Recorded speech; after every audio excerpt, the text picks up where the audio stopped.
Last school university of Jammu की तरफ से आज रूही मोड़ गाड़ीगढ़ में अवेयरनेस प्रोग्राम रखा गया है, जिसमें कि तमाम लोगों को लॉ के बारे में बताएंगे, कानून के बारे में बताएंगे, उनके राइट्स के बारे में बताएंगे।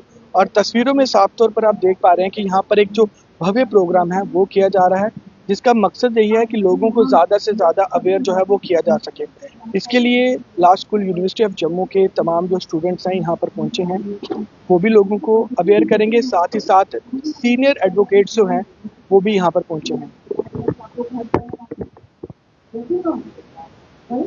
तो आपका पास रीडिंग सब्जेक्ट का जो आप अवेयरनेस वहाँ पे क्रिएट करना चाहिए वो आप ज़रूर करें। तो कुछ मैं जल्दी से आपको इम्पोर्टेंट स्कीम्स के बारे में आपको कवर करूँगी, तो आप उसका भी ज़रूर ध्यान दीजिएगा। कोशिश कीजिएगा कि आप वहाँ जाकर वो जो इन्फॉर्मेशन है आप घरों में जाकर दें, because this is very important. बहुत कम इनिशिएटिव्स ऐसे होते हैं जहाँ स्टूडेंट्स इनिशिएटिव लेते हैं, राइट। हम लोग हर जगह नहीं पहुँच पाते, तो आप पहुँच पा रहे हैं, बहुत बड़ी बात है।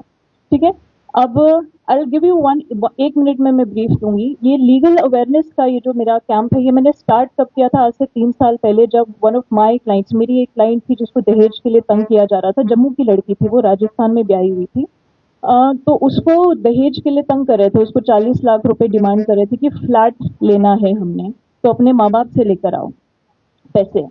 तो अब वो, उसके फादर जो है, ही वाज नियरली, वो 70 साल के होने वाले थे, वो रिटायर्ड थे, तो वो उतना अफोर्ड नहीं कर सकते थे। तो किसी तरीके से वो बच बचा के, वहां से बहुत मार खाती थी वहां पे राजस्थान में, वो जम्मू वापस जैसे ही पहुंची, तो उसकी मदर ने, आई मीन उसकी मदर ने स्पेसिफिकली, उसके पेरेंट्स ने उसको सपोर्ट नहीं किया। क्योंकि हम उस समाज में रहते हैं जहाँ पे माँ बाप जो है ना, ये सोचते हैं कि हमारी बेटी ससुराल में जैसे तैसे बस जाए, रह ले, वही बड़ी बात है, हम कुछ देख लेंगे, अरेंजमेंट करेंगे, 10-15 लाख जितना भी हम दे सकते हैं हम कर लेंगे, पर तुम वहीं पे रहो। तो लड़की मानी नहीं। ठीक है, कहानी बहुत लंबी, मैं शॉर्ट ही करती हूँ। वो मानी नहीं, वो अपना ससुराल छोड़ के वापस मायके पहुंच गई अपने। लेकिन उसके पेरेंट्स ने उसको सपोर्ट नहीं किया, खासकर मदर ने। उसकी मदर ने उसके ससुराल वालों को बुलाया एंड उसको वापस भेज दिया उसके साथ।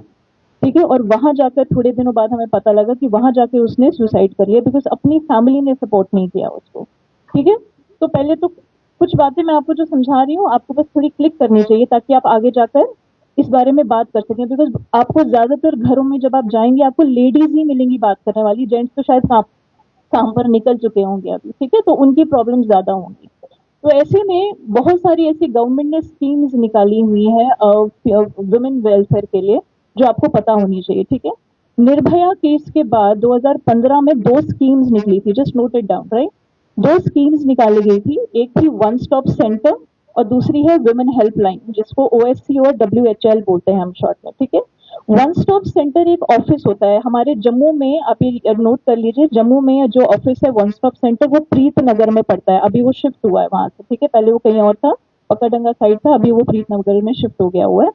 तो वन स्टॉप सेंटर बेसिकली एक ऐसा ऑफिस है जहां पे जितनी भी महिलाएं हैं, जितनी जो भी प्रॉब्लम्स है फीमेल्स की, डोमेस्टिक वायलेंस हो या अदरवाइज, वो रिपोर्ट की जा सकती है through one helpline number which is called 181। Just note it down, 181 एक ऐसा नंबर है। अगर कोई लड़की या स्पेसिफिक ये लड़कियों के लिए, अगर कोई लड़की घर में कोई प्रताड़ना चल रही है, कोई वायलेंस चल रही है, या फिर अगर आप लोग सड़क पे भी कहीं चल रहे हैं, यू आर एनीवेयर, आप कहीं पे भी, अगर आपको कोई मुसीबत, कोई प्रॉब्लम आ जाती है, you just have to dial 181। जैसे 112 जो है, 112 जो नंबर है वो पुलिस का पैन इंडिया नंबर है।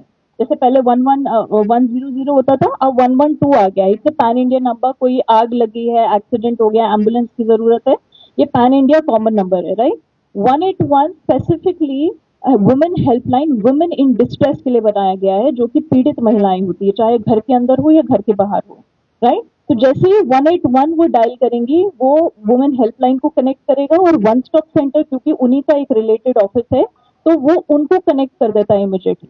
तो वो लड़की जहां पे भी है, जिस भी सिचुएशन में है, वन स्टॉप सेंटर जो है वो उसको इमीडिएट रिलीफ दे देता है। वो उसको सबसे पहले तो, अगर रेस्क्यू वैन की जरूरत है, इमीडिएट रेस्क्यू चाहिए, तो वो उसको रेस्क्यू करवा लेंगे रेस्क्यू वैन भेजकर। ठीक है, मेडिकल असिस्टेंस, काउंसलिंग, कोर्ट में अगर केस करना है, बिकॉज आप वकील सारे यहाँ पे हमारे बडिंग लॉयर्स बैठे हैं, आपको पता होना चाहिए कि बहुत सारी लेडीज इस दुनिया में ऐसी भी एग्जिस्ट करती हैं जो फाइनेंशियली स्टेबल नहीं है, दे डोंट हैव मनी, पैसा नहीं है उनके पास केस करने के लिए। तो उसके लिए क्या प्रोविजन है हमारे पास? District legal services authorities and state legal services authorities, right? तो जो वुमेन वन स्टॉप सेंटर है उनका connection district legal services authorities के साथ होता है and they provide legal help also. तो अगर किसी लेडी को अगर केस करवाने की जरूरत है, उसके पास पैसे नहीं है, तो वो उसको रेफर कहाँ करेंगे? District legal services authorities, right?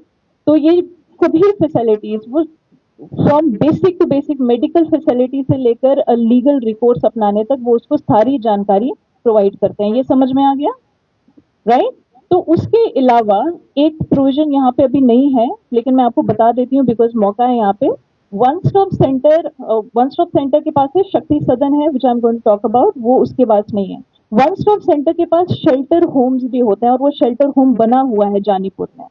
बहुत सारी लेडीज ये परेशानी से झेलती हैं कि ससुराल से निकाल दी गई, मायके वाले अपना नहीं रहे, वो कह रहे हैं हमारे पास यहाँ मत आओ, तो लड़कियां कहती हैं बच्चे लेके जाएं कहाँ। बहुत सारी लड़कियां सिर्फ इसलिए सुसाइड कर लेती हैं क्योंकि उनके पास कहीं जाने को नहीं होता, तो उनको ये जानकारी नहीं है और ये अवेयरनेस आप लोग उनको देंगे कि अगर ऐसी सिचुएशन में हो तो वन स्टॉप सेंटर 181 कनेक्ट करके आप उन तक पहुंचिए। आपको वहां पे जो शेल्टर होम्स है वहां आपको 5 से 7 दिन के लिए शेल्टर टेम्पररी मिल जाता है अगर आप किसी वायलेंस की सिचुएशन में हैं, ठीक है? अगर मारपीट घर में हो रही है, आपको बचाव करना है, पता नहीं है कहाँ जाना है, हो सकता है किसी लड़की का जो गांव है, जो उसका शहर, वो दूसरी स्टेट में हो या कहीं दूर की रहने वाली, वो इमिडिएटली उसके पेरेंट्स उसको रेस्क्यू करने के लिए ना आ सके, तो वो इमिडिएटली वन स्टॉप सेंटर की जो शेल्टर होम है वो वहां पे पहुंच सकती है। वहां उसको पूरी प्रोटेक्शन दी जाएगी, कोर्ट से कोर्ट के ऑर्डर दिए जाएंगे, पुलिस प्रोटेक्शन दी जाएगी और उसको इमीडिएट हेल्प प्रोवाइड की जाएगी। This is one thing. Secondly, मैं आपकी जानकारी के लिए बता दूं, अभी जम्मू में है नहीं, दिल्ली और दिल्ली के बाहर है। जम्मू में कुछ ही दिनों में शक्ति सदन आ जाएगा। शक्ति सदन वन स्टॉप सेंटर की तरह ही काम करता है, तो ओनली डिफरेंस इज कि वन स्टॉप सेंटर के पास शॉर्ट स्टे का प्रोविजन है, 4 से 5 दिन का टेम्पररी प्रोविजन है, जब तक कोर्ट से ऑर्डर नहीं आ जाता या तो जब तक उस लड़की को बचाने के लिए उसके पेरेंट्स उसको लेने के लिए पहुंचते नहीं है। शक्ति सदन एक रिहैबिलिटेशन और स्किल डेवलपमेंट पे भी काम करता है, which is available in Delhi. Delhi से आगे वो अवेलेबल है। जम्मू में अभी कुछ दिनों में स्टार्ट होने वाला है। मेरी मीटिंग्स जो हुई थी सोशल वेलफेयर डिपार्टमेंट की कोऑर्डिनेटर्स के साथ, उन्होंने ही मुझे ये बात बताई and she has told me कि आप ये अवेयरनेस कर दो क्योंकि कुछ टाइम पे यहाँ पे खुल जाएगा। शक्ति सदन में 3 से 5 साल तक की रहने की व्यवस्था लेडीज के लिए कर दी जाएंगी, जहां पे रिहैबिलिटेशन भी उनका किया जाएगा जो घर से छोड़ी हुई निकाली गई हैं, और साथ ही साथ में उनको स्किल डेवलपमेंट में भी काम करेंगे। उनको स्किल डेवलपमेंट के कोर्सेज सिखाए जाएंगे जिससे वो आगे अपनी जो जीविका है वो चला सकती है, अपने बच्चों को चला सकती है। तो एक बहुत इंपॉर्टेंट एस्पेक्ट है जो कवर होने वाला है जम्मू में, और आगे और बाकी स्टेट्स में हो ही रहा है। दिस इज वन थिंग, ठीक है? अब आप because you come from a law background, I expect आपको एफआईआर की जानकारी होगी। यस और नो? आपको जीरो एफआईआर की जानकारी होगी। आपको इलेक्ट्रॉनिक एफआईआर का पता लग गया होगा, पिछले साल जुलाई से आ गया है, तो प्लीज इसकी जानकारी भी आप उनको देते रहिए, बिकॉज जब ई एफआईआर और इलेक्ट्रॉनिक एफआईआर की जानकारी आप उनको प्रोवाइड करेंगे तो at least these are certain things जिसकी वजह से वो इमीडिएट एक्शन ले सकते हैं। बहुत सारे लेडीज स्टोरी किसी को भी ये भी नहीं पता है कि मुसीबत के टाइम पे हम जीरो एफआईआर भी कर सकते हैं, right? So do I have more time? But मुझे लगता है काफी है। ठीक है, thank you so much, thank you. Please make sure कि आपने ये जो जानकारी ली है ये आप उन तक पहुंचाए, चाहे वो आपसे पूछे या ना पूछे। Thank you so much. Thank you so much ma'am. खासकर आपने वुमेन रिलेटेड इश्यूज के बारे में डिस्कस किया, और आज जो दूसरा मकसद इस कैंप का है एल्डरली लोगों के लिए, जो लोग 60 प्लस हैं, सीनियर सिटीजन है हमारे, उनके लिए भी बड़े कानून हमारे पास हैं जो कि उनकी प्रोटेक्शन के लिए हैं, उनकी मेंटेनेंस के लिए हैं। खासकर दिनेश गुप्ता साहब हमारे साथ हैं, एक वरिष्ठ जो कि सोशल कार्यकर्ता भी रहे हैं और आजकल बड़ी एनजीओ के साथ भी काम करते हैं। हम चाहते वो अपने एक्सपीरियंस से और जो भी कानून या स्कीम जो है उनके लिए बनी है उसके बारे में हम सबको बताएं। Good morning, everybody. Seema ma'am, Director Last, all faculty members, advocates साहब और प्रोग्राम ऑर्गेनाइज करने वाले सभी जो जिन लोगों ने भी डायरेक्टली इनडायरेक्टली इस प्रोग्राम को कामयाब बनाने में सहयोग किया, उन सब का बहुत आभार है। इलेक्टेड चेयरमैन हूँ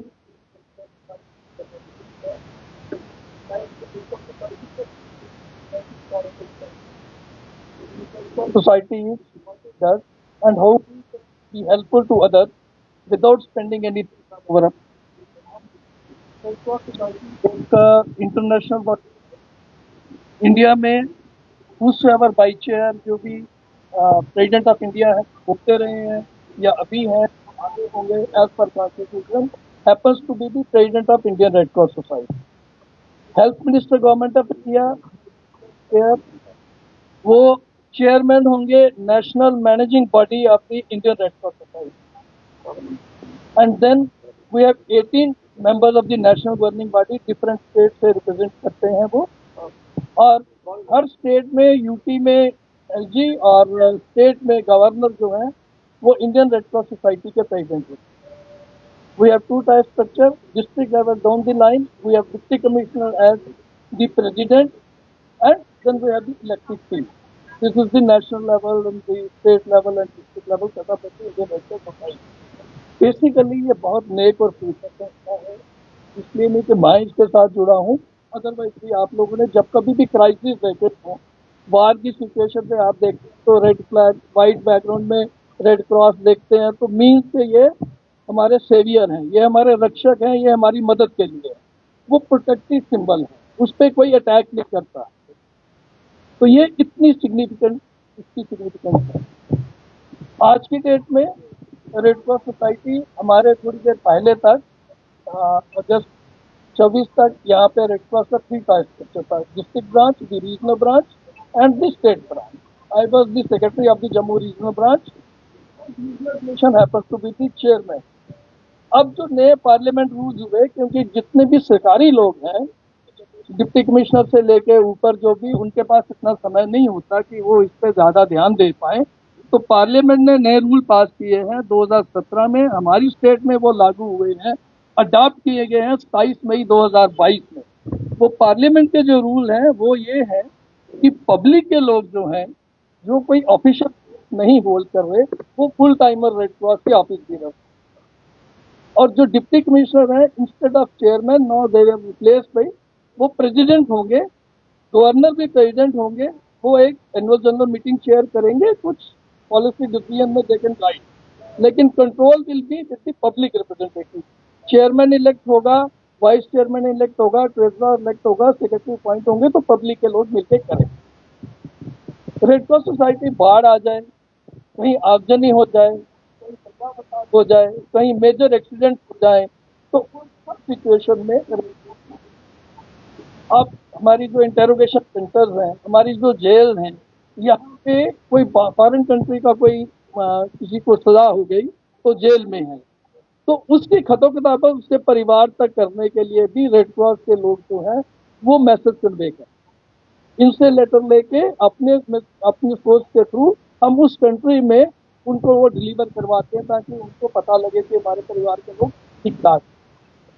मैं जो जनरल गवर्नमेंट की वेलफेयर स्कीम्स है उनसे थोड़ा हटके, उसमें सबसे बड़ी बात यह है कि हेड ऑफ द फैमिली, लोगों को पेंशन स्कीम का पता है, विडो पेंशन है, ओल्ड और हैंडीकैप पेंशन है, लेकिन एक इसमें वन टाइम असिस्टेंस है उस हेड ऑफ द फैमिली की। जब बेड अर्नर की डेथ हो जाती है तो उस केस में 20,000 वन टाइम असिस्टेंस मिलती है, लेकिन बहुत से लोगों को पता नहीं, और जिन्होंने अप्लाई भी किया तो सालों साल उनके केसेस होते नहीं।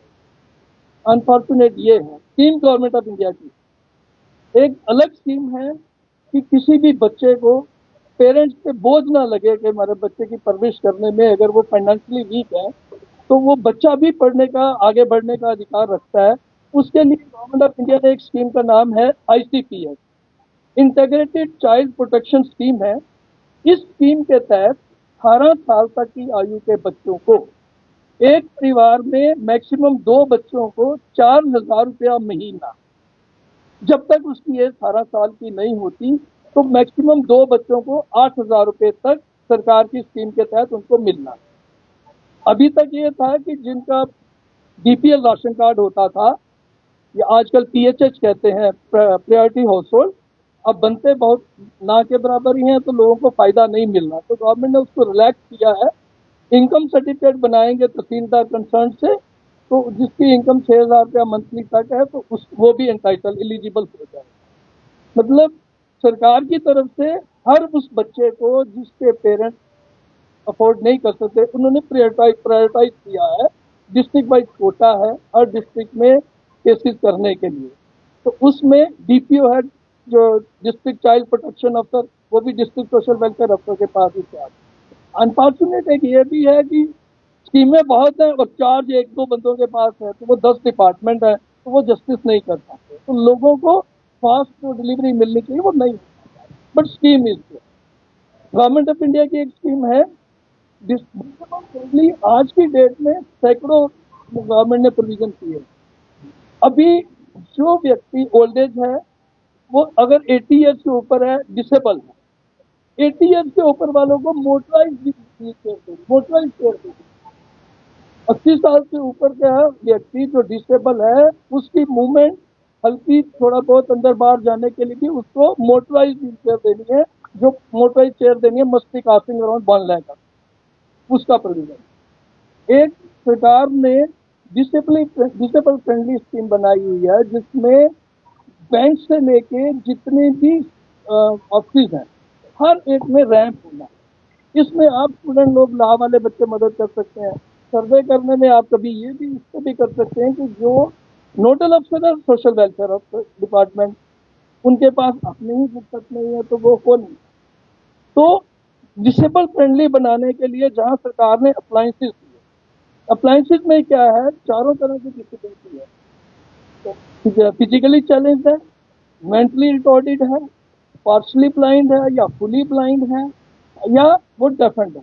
इस चारों डिसेबिलिटी के केसेस में गवर्नमेंट ऑफ इंडिया ने स्कीम की है, सोशल वेलफेयर के थ्रू इम्प्लीमेंट होती है। अब क्या है कि व्हील चेयर पहले था, ट्राइसिकल मिलता था, आज गवर्नमेंट मोटराइज ट्राइसिकल दे रही है। इसका ऑफिस बनाया है यहाँ रिहेबिलिटेशन सेंटर 1180 वाल्मीकि चौक है जो गांधीनगर में 1180 में, वहां पे ऑल टाइप ऑफ डिसेबिलिटी।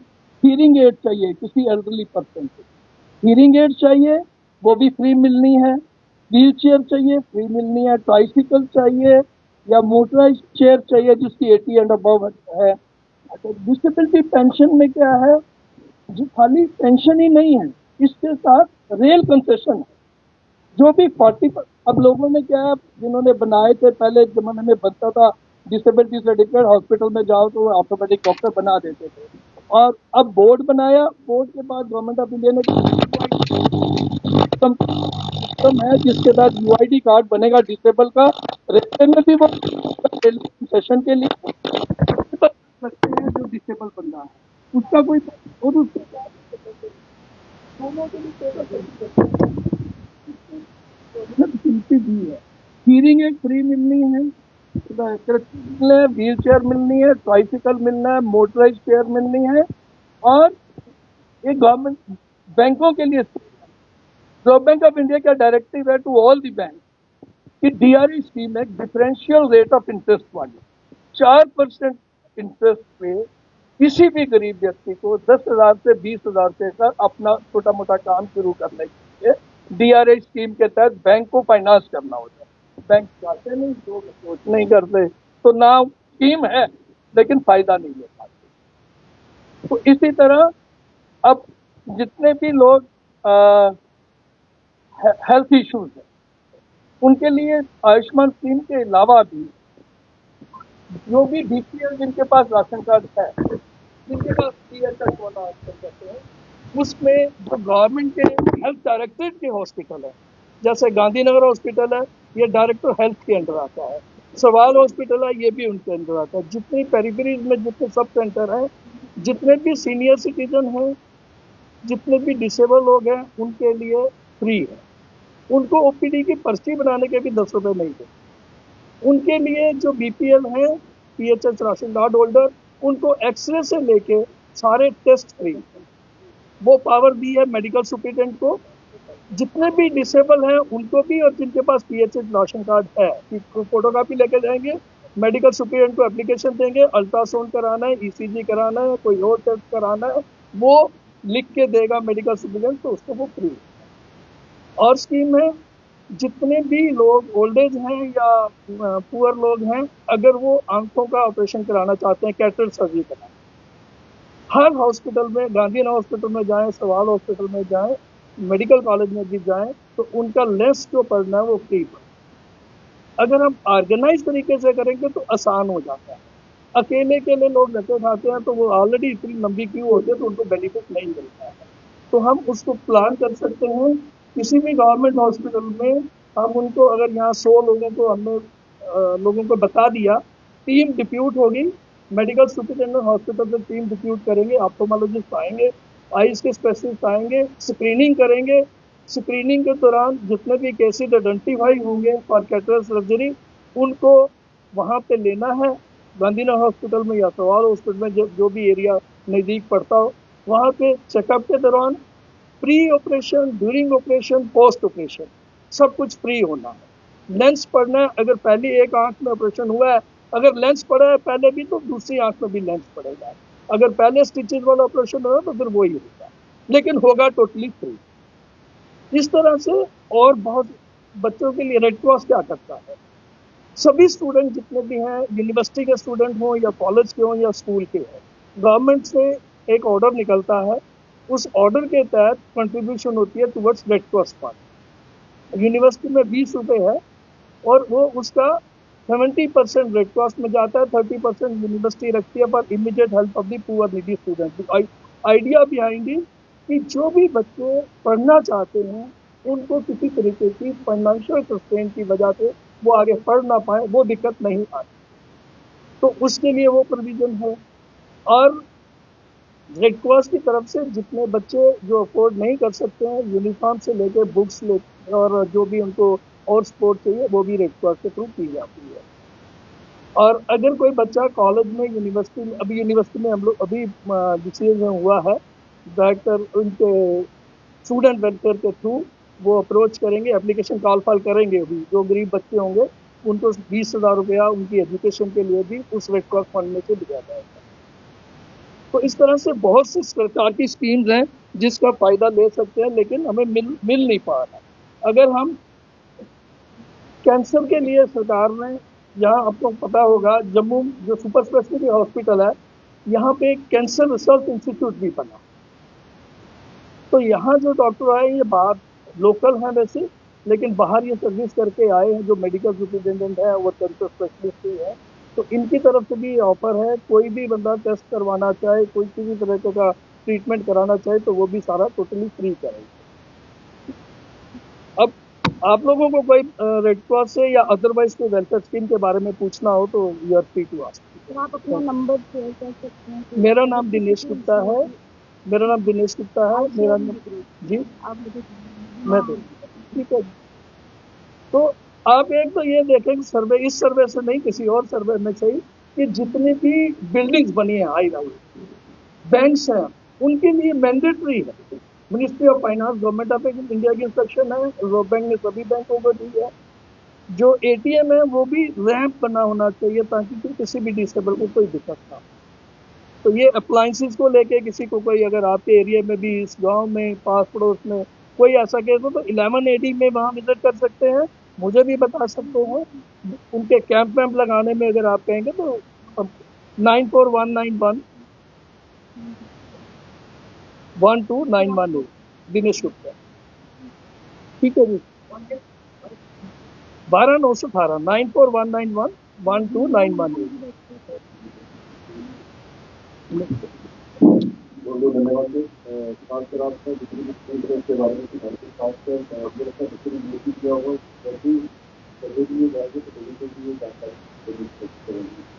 कुछ आपको भी मिलने चाहिए क्योंकि हमारी औलाद अपनी पैदा हुई, खासकर हमारे जो दस की है दिया गया है। तो मैं चाहूँगा कि मैडम डायरेक्टर मैम हमारी जो बात करती है कि जो ऑर्गेनाइजर था यहाँ से, खासकर जो हमारे जो बच्चे शामिल हैं उनको एक मेडिकेशन ऑफ सर्विस के जैसे फिनांस करें।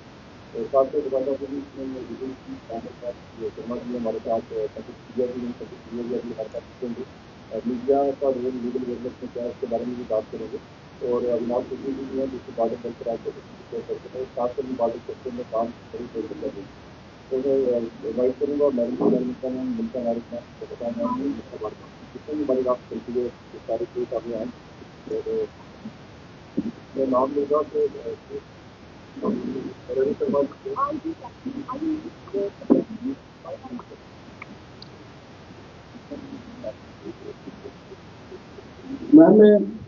हमारे बड़े भाई है रजत जी, उनके बारे में आपको बताना चाहता हूँ कि जितने भी यहाँ पे समाज के सोशल एक्टिविस्ट बड़ा अच्छा काम करते हैं समाज के लिए, गरीब लोगों के लिए, समाज के लिए, बच्चों की पढ़ाई के लिए।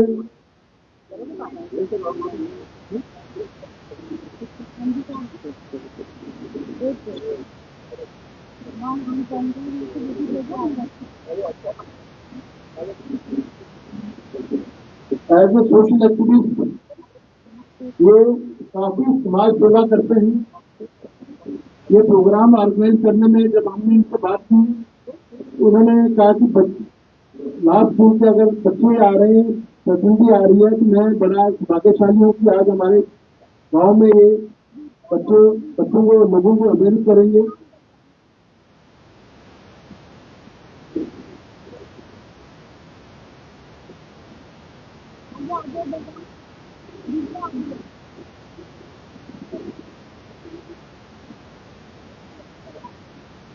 तो मैं सभी जोरदार तालियों से हमारे बड़े भाई रजत जी हैं, समाज सेवा बच्चे जितने भी हैं, इनका भी आप अपने पास नंबर रखें। कभी किसी को समस्या वगैरह कोई समाज में रहती है तो जरूर अवश्य करें। अब मैं हमारे मंदिर यहाँ वेलफेयर रोल वेलफेयर सोसाइटी के प्रधान जी अभी वो मंदिर में चलेंगे, वो आपके साथ अरेंजमेंट करेंगे। अब मैं बहन, हमारी जो बहन है यहाँ पे कोमल शर्मा, महिलाओं में जागरूकता लाने के लिए, इस समाज को आगे बढ़ाने के लिए, महिलाओं को अपने साथ जोड़ने के लिए, सोशल वेलफेयर स्कीम्स में आगे लाने के लिए हमारी ये बहन काफी सक्रिय भूमिका निभाती है, समाज को जोड़ती है। अब मैं एडवोकेट आशुतोष खन्ना जी से कहूँगा वो कहीं स्टेज पर आया।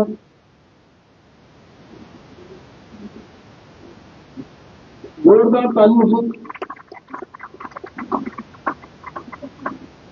अब मैं मेरे बड़े बड़े पंकज खजूरिया जी हैं,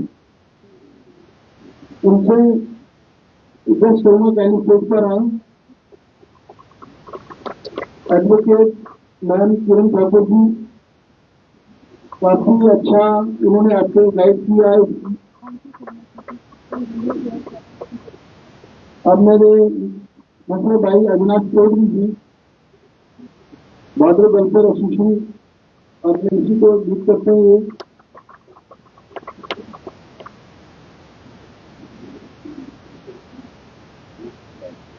शुक्रिया।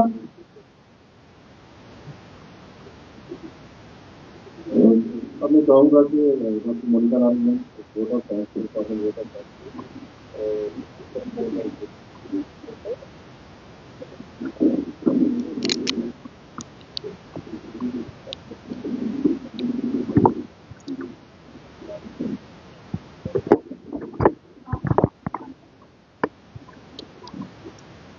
Good afternoon. I don't find that early music. I'm gonna dance after people.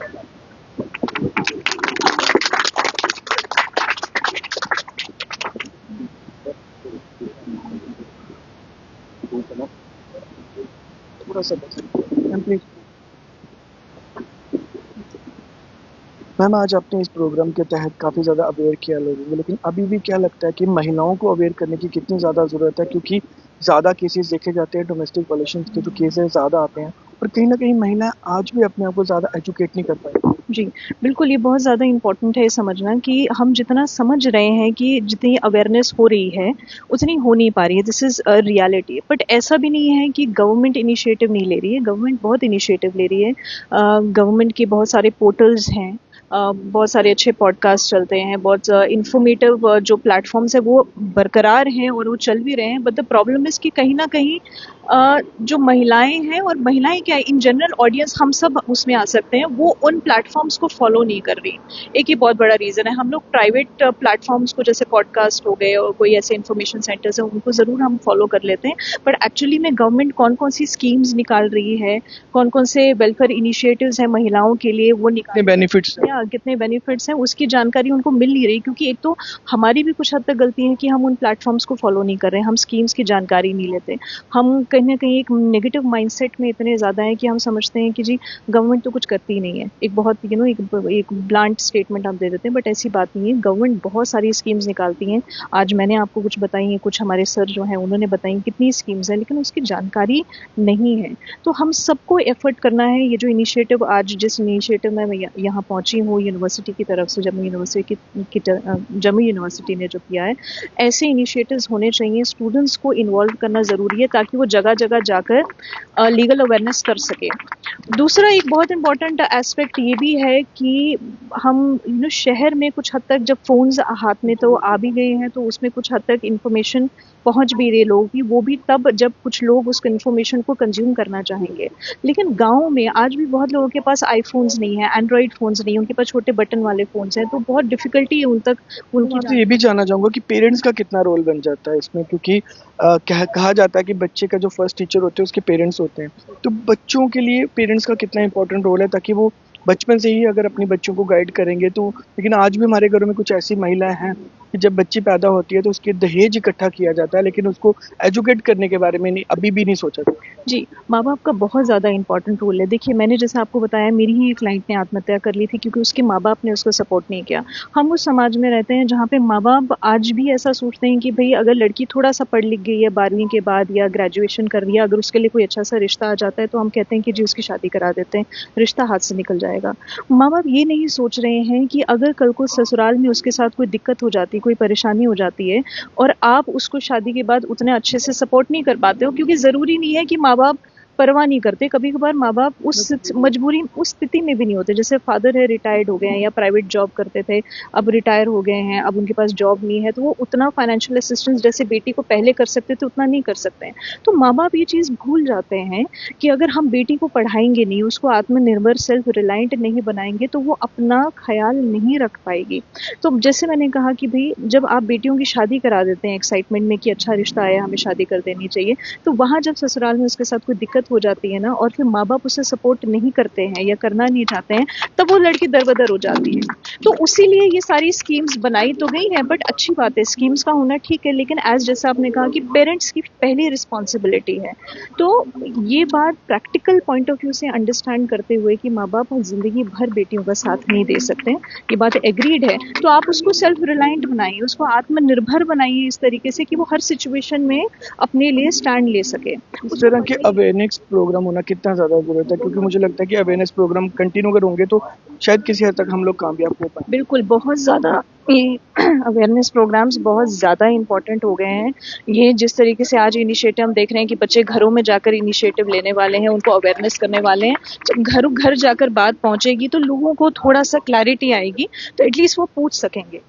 And most importantly, आज भी जब हम महिलाओं की बात करते हैं तो हमारे देश में बहुत सारी जो महिलाएं हैं वो अगर किसी स्कीम के बारे में या किसी लॉ के बारे में अगर जानकारी रखती भी है, लेकिन वो बात नहीं कर पाती है। वो सीधे सीधे वकील के पास जाना नहीं चाहती, किसी पुलिस अथॉरिटीज़ के पास नहीं जाना चाहती। उनको चाहिए कि कोई, आज भी समाज का डर है उन्हें। वो डर है क्योंकि दरबदरी हो जाएगी ना।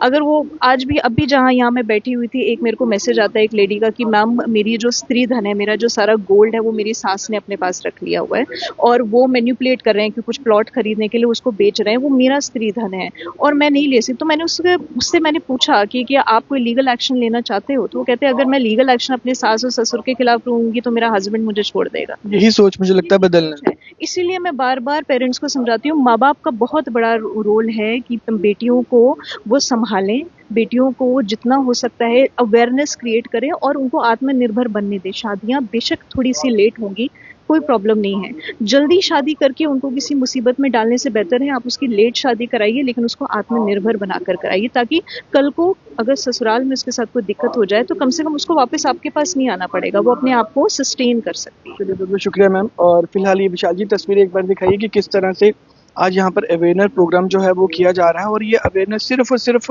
बच्चियों के लिए नहीं बल्कि तमाम उन लोगों के लिए है जिनको कानून का जो सहारा लेना पड़ता है, और उनको जागरूक करने के लिए आज रूही मोड़ गाड़ीगढ़ जम्मू में आज अवेयरनेस प्रोग्राम जो है वो करवाया जा रहा है।